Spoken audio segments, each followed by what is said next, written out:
ഇപ്പോൾ കൊടുംചൂടിൽ നാടിങ്ങനെ പൊള്ളുമ്പോൾ പത്തനംതിട്ട പന്തളത്ത് നിന്ന് തണുപ്പുള്ളൊരു കാഴ്ചയുണ്ട്. അവധിക്കാലം വെറുതെ കളയാതെ സ്വന്തം ഫുട്ബോൾ ക്ലബിനായി പണം കണ്ടെത്താൻ സർബത്ത് കട തുടങ്ങിയ ഒരു സംഘം കുട്ടികളാണ് ഇപ്പോൾ സോഷ്യൽ മീഡിയയിലും നാട്ടിലെയും താരങ്ങൾ.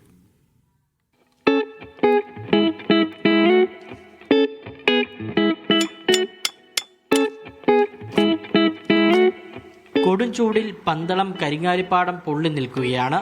എന്നാൽ പാടത്തോട് ചേർന്നുള്ള തണൽമരത്തിന് കീഴിൽ എപ്പോഴും നല്ല തിരക്കാണ്. തിരക്കിന് കാരണം ഈ കുട്ടിപ്പട്ടാളത്തിന്റെ സർബത്ത് കടയാണ്. വെറും തമാശയ്ക്കല്ല, നല്ല നാടൻ പാട്ടിന്റെ അകമ്പടിയോടെയാണ് ഇവിടെ കച്ചവടം നടക്കുന്നത്. ആദ്യത്തിനും കൂട്ടരും ചേർന്ന് ദാഹമകറ്റാൻ വേണ്ടതെല്ലാം ഇവിടെ സെറ്റാക്കിയിട്ടുണ്ട്. നാരങ്ങ വെള്ളവും സർബത്തും തൊട്ട് സ്പെഷ്യൽ കുലുക്കി വരെ ഇവിടെ റെഡിയാണ്. കടയിൽ നിന്ന് കിട്ടുന്ന ലാഭം ഉപയോഗിച്ച് തങ്ങൾക്ക് ജേഴ്സി വാങ്ങാനാണ് ഇവരുടെ പ്ലാൻ. ഈ അവധിക്കാലമല്ലേ, അവധിക്കാലം കൊയ്ത്തുത്സവം കൂടെ ഒരുമിച്ച് വന്നപ്പോൾ ഞങ്ങൾ വിചാരിച്ച് കൊയ്ത്തുകാർക്കെല്ലാം വെള്ളം കൊടുക്കാന്ന്. അങ്ങനെ ഒരു പ്ലാനിലാണ് ഞങ്ങൾ കടയൊക്കെ തുടങ്ങി.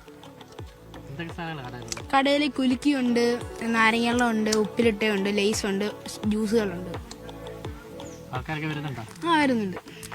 വെറും കളിയല്ല, കാര്യമെന്ന് കണ്ടതോടെ നാട്ടുകാരും ഫുൾ സപ്പോർട്ട് നൽകി ഒപ്പമുണ്ട്.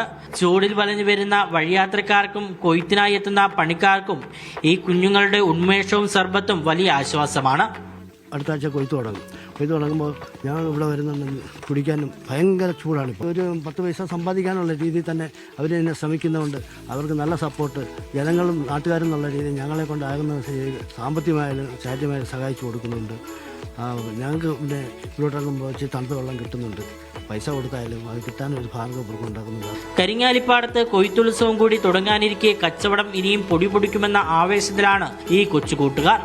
അവധിക്കാലം അടിച്ചു പൊളിക്കാനുള്ളത് മാത്രമല്ല, തങ്ങളുടെ സ്വപ്നങ്ങൾക്കായി അധ്വാനിക്കാനുള്ളത് കൂടിയാണെന്ന് ഈ കുട്ടികൾ തെളിയിക്കുന്നു.